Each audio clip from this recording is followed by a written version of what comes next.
Welcome home. We are WNST, AM 1570, Towson, Baltimore. We are Baltimore positive. It is a pre-tampering tamper as the football gods get going. It feels like football's been shut down ever since like Justin Tucker got accused the third time. It feels like it's been a couple of weeks. Luke Jones is here. He will be monitoring all things. If you are on our WNST tech service, you know how good we are. If you're not, get on it, 410-821-9678. Just text the word join or WNST, and you're in. All the details up at Baltimore Positive. Luke Jones is here. He is Baltimore Luke. You can find him out on the interwebs. Over the weekend, he will be Deacon Jones on Sunday and Tampering Luke on Monday. The Ravens are always not the headline of free agency, right? Like they're on the outside. We talked about Justin Tucker and all of that. The owners' meetings aren't for a couple of weeks, but this free agency period for the Ravens, it's kind of quiet. And what's up with Ronnie Stanley? A lot of other places, it's like a hell-raising week, right? It really is. I mean, just look at this last week, how many guys trade requests, whether we're talking about Trey Hendrickson in the division, in addition to Myles Garrett already wanting out in Cleveland. So you have a couple edge rushers that in a vacuum the Ravens would love to have, but you're not holding your breath that you're going to be able to work something out with an AFC North rival. So, but you have that. You have DK Metcalf. You have wide receivers. I mean, Debo Samuel's already on his way to Washington, pending the start of the new league year. So, there's a lot of that going on, and that's not to say the Ravens won't add a veteran or two at some point in time, but it really does feel like one way or the other, Ronnie Stanley is the first domino that's going to fall here that kind of shapes their offseason, putting aside the Justin Tucker saga for just a moment, right? I mean, we know that that is there. That's going to continue to be there for the foreseeable future, whether he sticks around or whenever they release him, right? But in terms of just making strict football decisions, the Ronnie Stanley one is the big one here. And, we heard Eric DeCosta and John Harbaugh express optimism at the combine a week and a half, 2 weeks ago about their chances of Stanley being retained and returning. But we also know that Ronnie Stanley has been a longtime Ravens player rep for the NFLPA.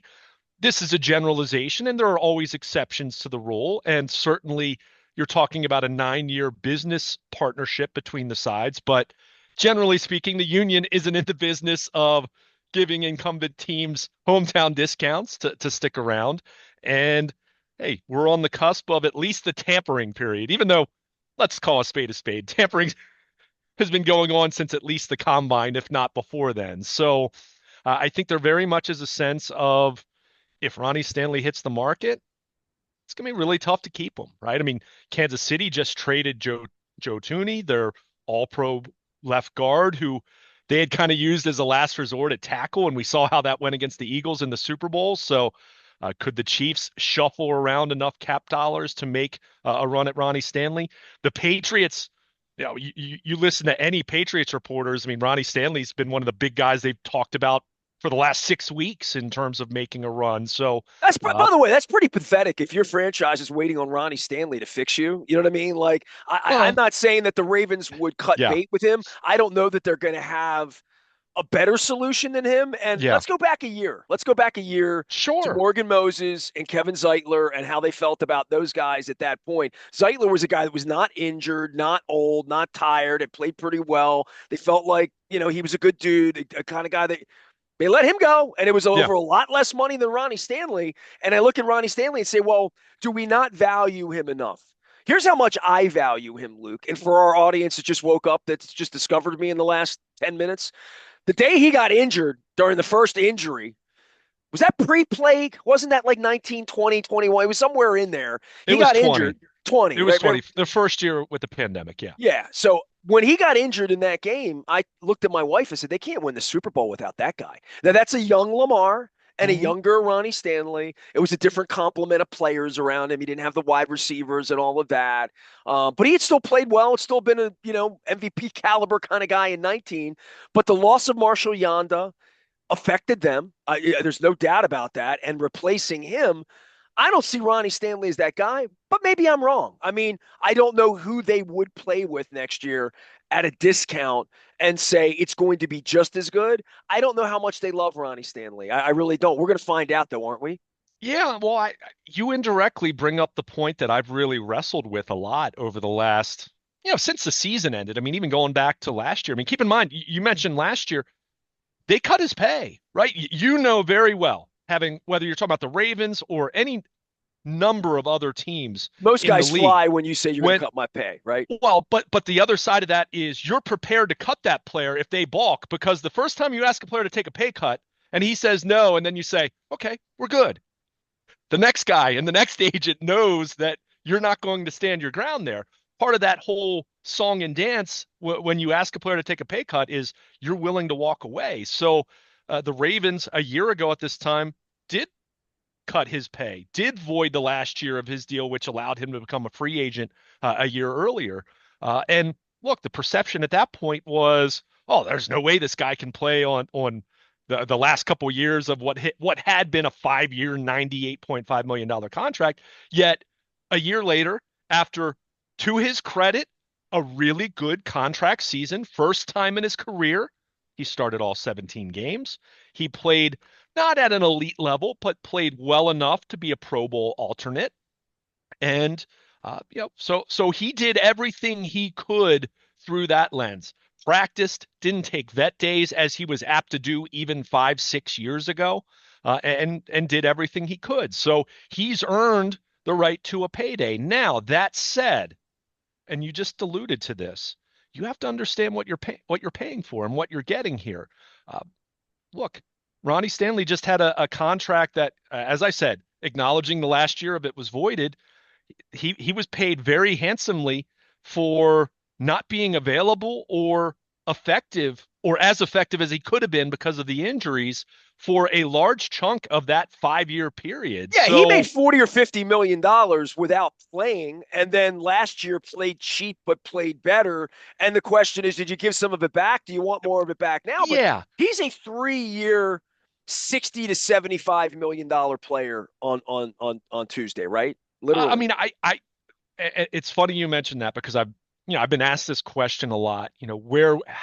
How far would I go to keep Ronnie Stanley? Well, how far will the New England Patriots get to And, go and to and that's keep it to right, get it, and right? that's all that matters, right? I mean, you have Right. one team. If he hits market, that's why I said if he hits market, I think he's gone, right? And if I'm wrong on that, I'll be wrong. I've been wrong before on I think he trying to. has to hit the market to get his real value. I don't think the Well, Ravens are going to overcompensate him or pay him more than the Patriots would potentially pay him. Then the question is, hey, dude, he might really like it here. He might see himself as a Ring of Honor guy, see and there himself is as a that. Lamar guy. I can't win in New England. I like it here. I like the people. If he loves it here, we'll find that out too. I mean, Yeah, he and did last year to take a pay cut, but that was all predicated on him being able to have today.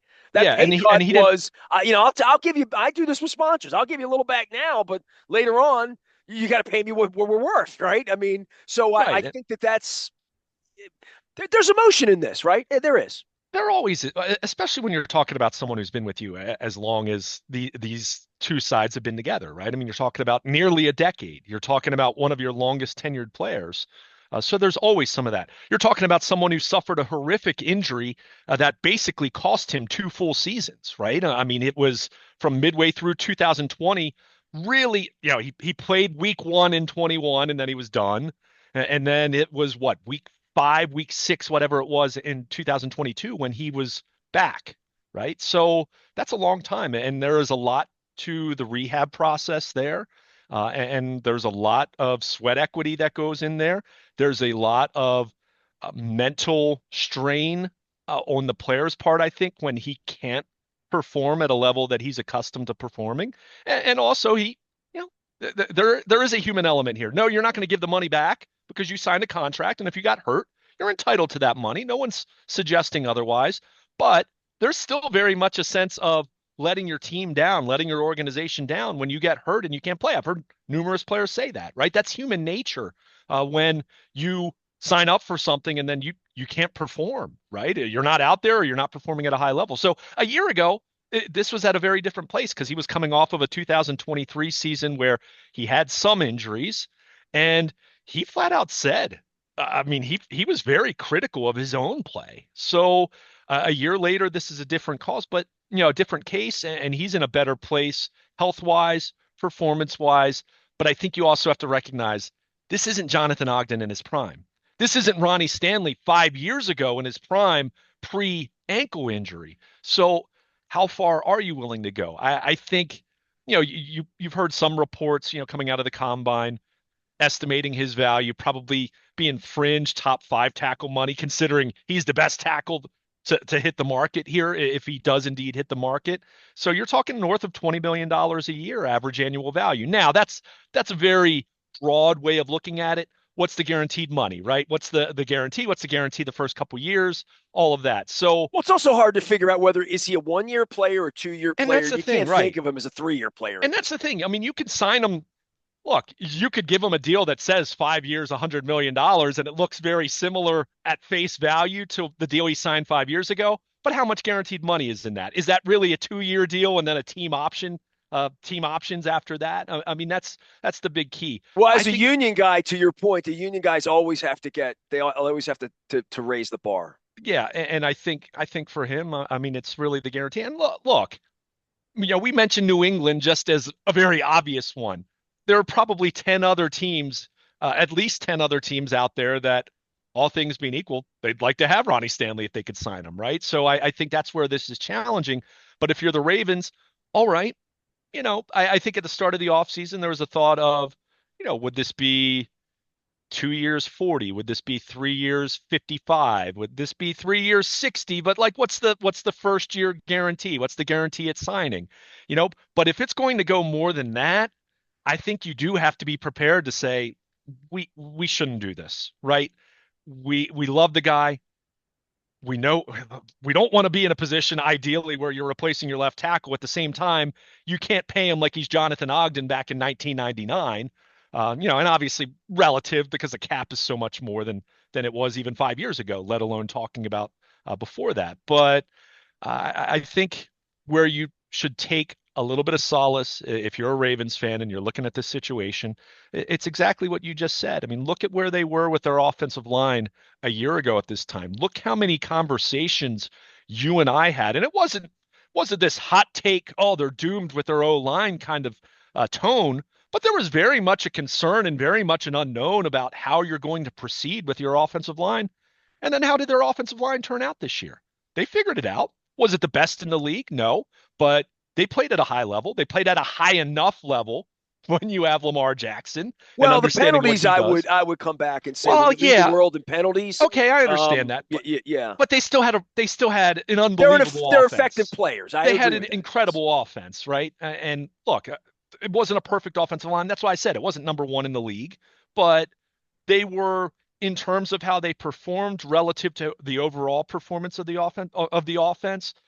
I think you could argue they were at worst top half of the league, Okay, right? so And I think say better than this. that. I think that the Kansas City Chiefs offensive line was not good enough to win the Super Bowl for them. And over 19 weeks, it proved to be right, even though they got to the Super Bowl, that was their Achilles, right? Yeah, So in an offense with a $50 yeah, million quarterback that's better than our quarterback, quite frankly, and that's pretty good. So, but they didn't put enough in front of him to win a Super Bowl, and they're 6, 7 years into this thing now, where they've won a couple times, lost a couple times, but the offensive line was their undoing.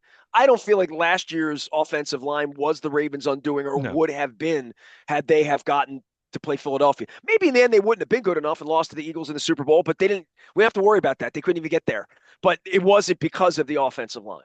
Yeah, yeah, I think that's a fair way to put it. So that's where you look at it, and the Chiefs can be a cautionary tale then, right? I mean, it's not just this year. I mean, think back to Sure. 2020 when they lost to the Bucks. When Uh, Orlando Brown was the apple of their eye, right? yeah, right. So there's some precedent to them targeting a Ravens tackle. So I think so much of this for me hinges on, it really pivots on where are they with Roger Rosengarten, right? If you think Roger Rosengarten, if you truly think he can play left tackle, and then the question is, you need to go out and find another Roger Rosengarten, or you need to go sign a veteran right tackle for, the next Morgan Moses, for example. If you really feel you can do that, and with Lamar and his ability to escape pressure and understanding you're getting younger there, understanding that you can take those dollars and devote them to whatever else you want to, allocate them to, hey, you've got a Kyle Hamilton deal you need to do. You're going to have to pay Tyler Linderbaum, as we've talked about. Linderbaum, there's a good chance a year and a half from now, he's going to be the highest paid center in the league because that's kind of how this works. So that's where you have to judge this. I mean, I Yeah, think you're to your willing. point, you're going to have a 19, $20 million center 2 years from now. Yeah, right. I Right. mean, Creed Yeah. Humphrey, who's number one right now, and that deal was signed what, last offseason or the one before that? I'm trying to think. It fairly recently. You would think with the cap going up and with Linderbaum having been a two-time Pro Bowl safety himself, he's going to be, he's going to be gunning for that to be in that kind of territory. So that's where you look at this and say, all right, I'm willing to extend to a certain point with Ronnie Stanley, but I'm not just giving him a blank check because, again, this is where we come back to this injury history, and he's going to be 31 here. So guys that are hurt in their 20s generally don't, you can't generally project them to suddenly stay healthy in their 30s, right? That's illogical. So that's where I look at this thing and say, okay, if it's 20 million a year for 2 or 3 years and it's not a crazy guarantee at signing where I could get out of this after 2 years if I needed to, I'm okay with that. If it's going much higher than that, I think you have to be willing to walk away, and that's not ideal. And then the biggest question of the offseason becomes, all right, who's your left tackle? Even if you say Rosengarten, okay, who's your right tackle? Because Well, it changes our conversation dramatically if Ronnie Stanley's a Patriot on Wednesday. sure, whether it's, and again, the Patriots are the most, they have the most cap space. So if he's truly making what's solely a business decision and winning doesn't matter at all, which I think he wants to win, but you can He's also made go up. $110 million or something, right, Right, in his right, career. exactly. He's So made a lot of money. sure. And I So don't, he doesn't, so it doesn't have to be, this I don't, signing's not changing anything about the way he's going to live the rest of his life, sure. other than, are you happy? Are you happy going to work? Can you win a championship? Because once Right. you made $100 million, you can't lose. You're a winner. Yeah, I mean, and again, you don't expect him to play for peanuts, but that's where it is interesting to see what other teams jump in. I mean, the Patriots, that there's not much appeal right now of going to New England if you have any interest in winning, even if you like Drake May. I mean, that's just the reality of where they are right now. But you look at someone like Kansas City, who and they don't have a lot of cap space, so let's be clear on that one. But if they can make a really, really, really competitive offer, he might look at that and say, well, I've tried it with the Ravens multiple times and I've come up short. Maybe I'll go join the evil empire, right? Again, we're spitballing here, and it could be as simple as the Ravens striking a deal over the weekend, but it's tough when you get to this point. It's one thing to talk when you're 2 or 3 weeks out or a month out from free agency, but you're just days, hours away from hitting the market. Man, that's when it's really tough to get something done. And I think that's where the reality is at this point in time. And that's not to say the Ravens can't get it done. I think their optimism a couple weeks ago was genuine. I do think all things being equal, Ronnie Stanley would like to stay in Baltimore, but he's also he's a NFLPA rep. He's a union guy. The cap has gone up and it's gone up and it's gone up some more over the last few years. So all these deals are relative, and when you look at value, the cost of business is going up. So I think there is a price point, unlike say, like Stanley 5 years ago before the ankle injury, where you just said at that point it was kind of sort of a blank check for him, right? This isn't a blank check scenario. This isn't a blank check scenario like it is for Lamar Jackson, right? Like it will be for Kyle Hamilton most likely. So I think you have to be sensible here in recognizing what you're paying for, even if that ends up being a painful decision where you have to pivot and you have to figure out left tackle. And let's face it, one thing you have to kind of look back on, and understanding your point about 2020 when he got hurt and the comment that you made at that point, and I vividly remember doing radio with you the next day saying, I don't think the Ravens can win the Super Bowl. And they've had really good teams. They've been close. They've gotten to an AFC title game with Stanley not being an elite left tackle. So you do have to understand By the way, who played left tackle? Was what in 20. Oh, yeah, That was Orlando Brown that year. They moved him over to the left side after Stanley got hurt. In 21, when Stanley played in week 1 in Vegas and then he couldn't play, that was Alejandro Villanueva. Now, Villanueva. Thank you. All right, thank that you. year, ooh, that was the year where their offensive line was a colossal problem. So, but the point is, over the last 5 years, how often have they really had elite left tackle play? And you still see what they've been, at least from a regular season standpoint, and getting to January and being in these spots. And to your point, and I wholeheartedly agree, they didn't lose in Buffalo because of their offensive line play, right? I mean, they dropped the ball, right? They Right. turned the ball over 3 times. So you can't do that. So that's kind of a limited, kind of simplistic way of looking at it. But again, that's where I look at this and say, I'm willing to go to a certain point for Ronnie Stanley, but if this is going to be 23 million a year and you're having to give him 4 or 5 years, you're having to give him more guaranteed money. That's where I look at that and say, I don't know if he's going to be that guy. And as much as I tip my cap to how he played in 2024, am I going to bet on him doing that again? And again, you made the mention of the value piece. The Ravens lost a lot of value in that Ronnie Stanley contract. This past year, they gained some back because he played better than what was he, a $7.5 million salary, something like that, whatever it was. Yeah, he played like He a $15 million Yeah, he tackle, did. right? So they Yeah. got some of that. They got some surplus value. They got some value back. Are you willing to run the risk that you're going to hand that back and then some if you overextend yourself here? So that's the question right It's now. like having the last beer at the bar. You know what I mean? Like, it's like, Yeah. Yeah. Is do it I worth want it? one more or do I not? Luke Jones Yeah. is here. He's Baltimore. Luke. The rest of the league, especially bad teams, bad teams have money. To your point, these crap. Oh, we got all the money in the world. Look out, give it to Matt Judon. I do think that this is the fool's gold period, right? And it's almost like the day after the draft. The top 10 teams always won the draft because they took the best players, but they're the worst teams in the league generally. So there is a little bit of a booby prize when you go out and you're the one that got the $98 million safety signed or whatever it is, thinking you've transformed your team. Um, I don't know if the Ravens have ever won a second a week of March. Like, to go out and sign somebody and say, man, that really worked out. That was great.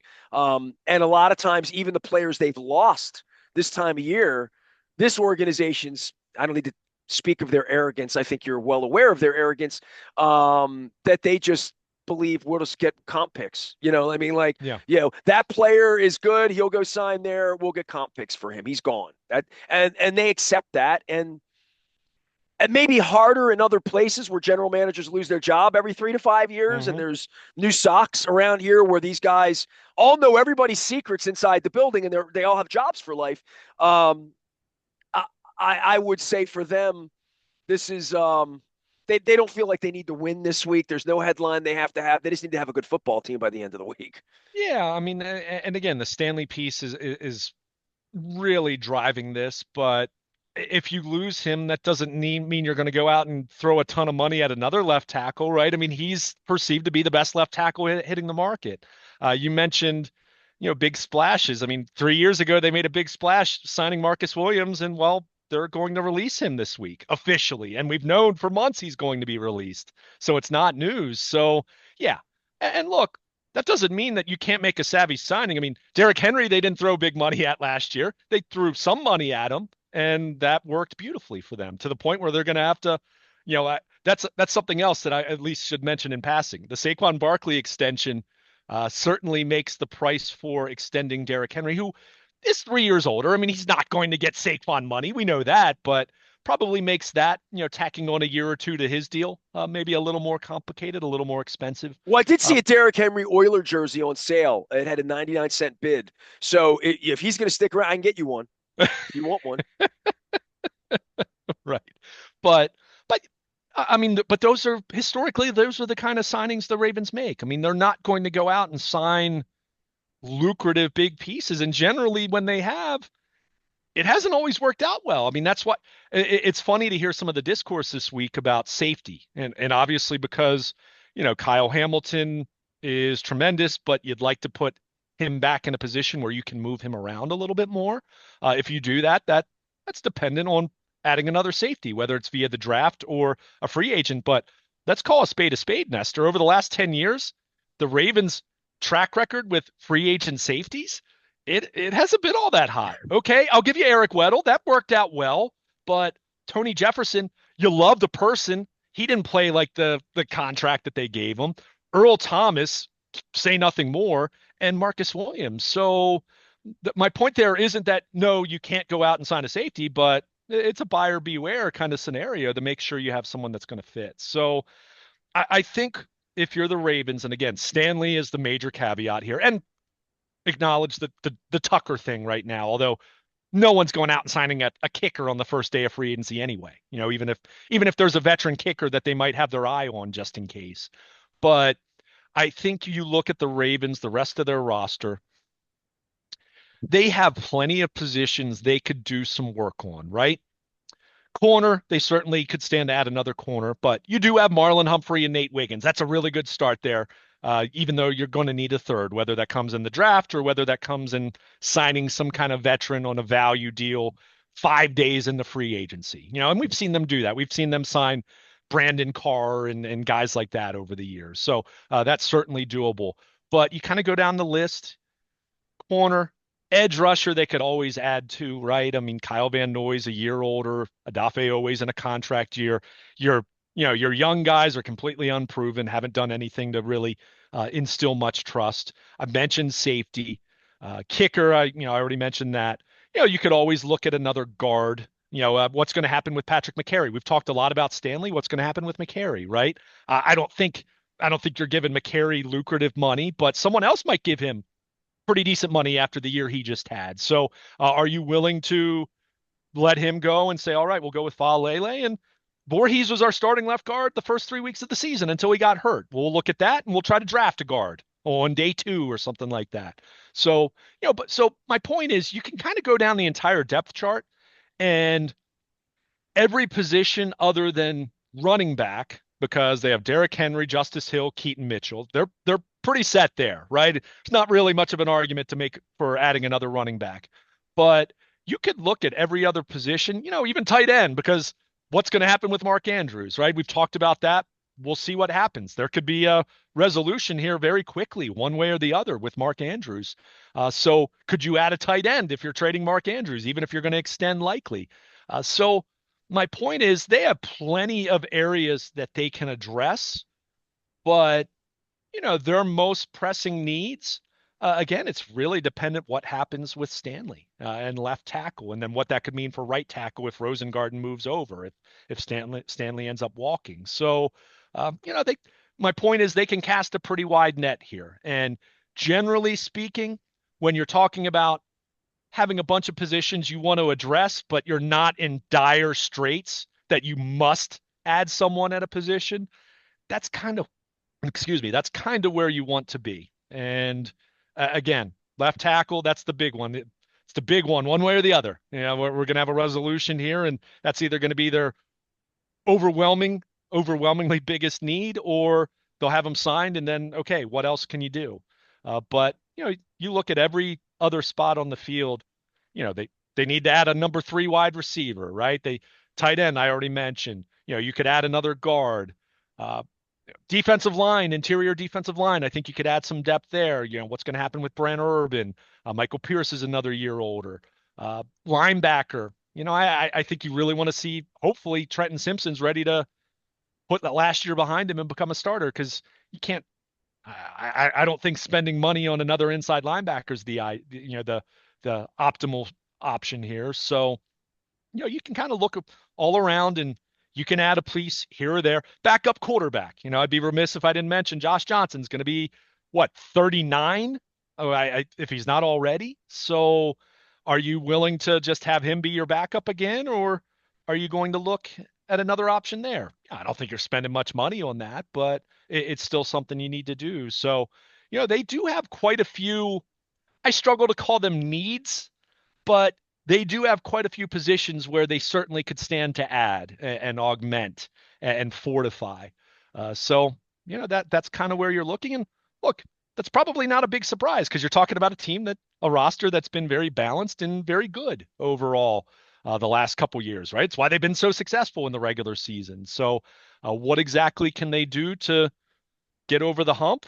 I still think most of those answers are going to come either internally or via the draft. To your point, I don't expect the Ravens to necessarily make a big time colossal move here, but you know what what does a Mark Andrews trade look like if you're going to make one? So, that's kind of the wild card What here. does that look like to you, a Mark Andrews trade? It's tough, right? I knew you were going to ask. As soon as I said that, I figured you were going to ask me Well, that. that's because I do this professionally. I Yeah. ask Well, professional I mean, questions, I think and you have you're to be smarter than me. realistic. Everybody knows it. I mean, So you have to be realistic. I mean, you're talking about a tight end who's 30 years old. He's not in his prime. At the same yeah, time, it's a fourth round pick, isn't it? That's what it is. It's yeah, I not a mean, second, right? It's yeah, not. no. I mean, especially, I mean, he's in a walk year, right? He's going to be 30 in September. He has had a little more of an injury history here recently, although he was pretty healthy, very healthy as the year went on this past year.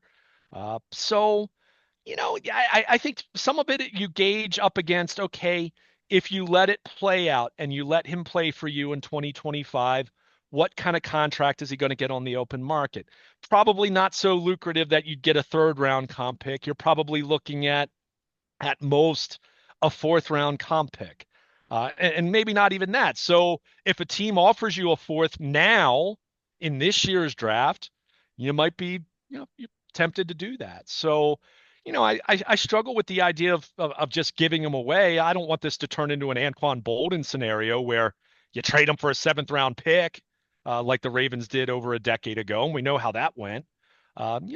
You'll miss Mark Andrews, regardless of how anyone feels about what happened in Buffalo or postseason track record. This guy's helped them win a lot of games over the last 5, 6 years. You're not the all-time touchdown scoring leader in Ravens history without doing something right. So I think we can find some reasonable middle ground here of saying, if you get a fourth round pick, kind of an offer for him, then I think you probably do it.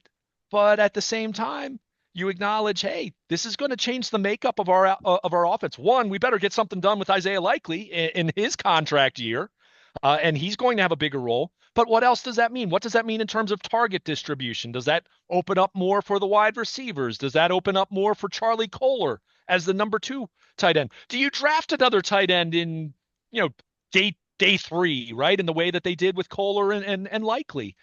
So, there are a lot of tentacles to that.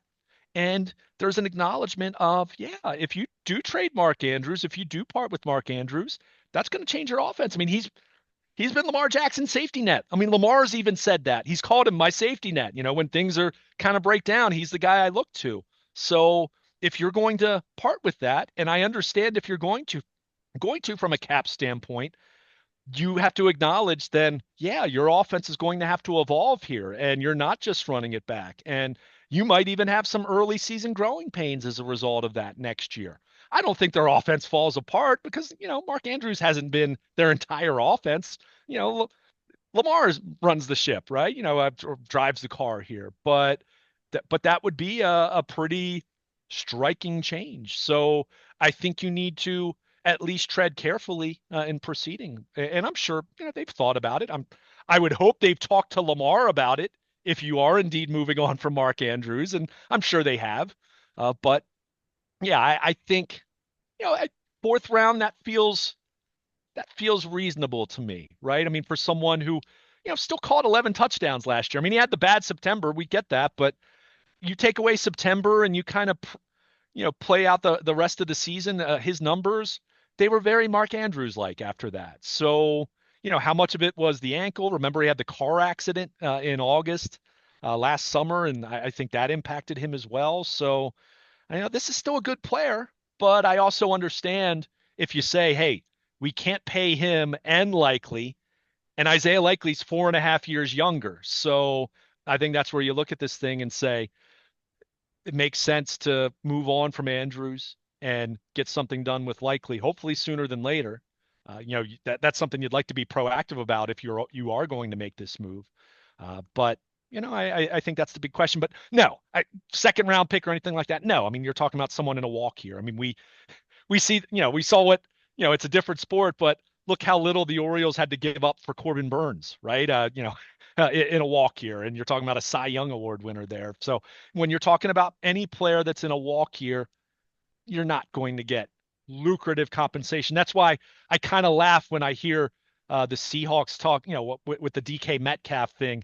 What the reported asking price for him is a first and a third, and you're going to have to give him a new contract.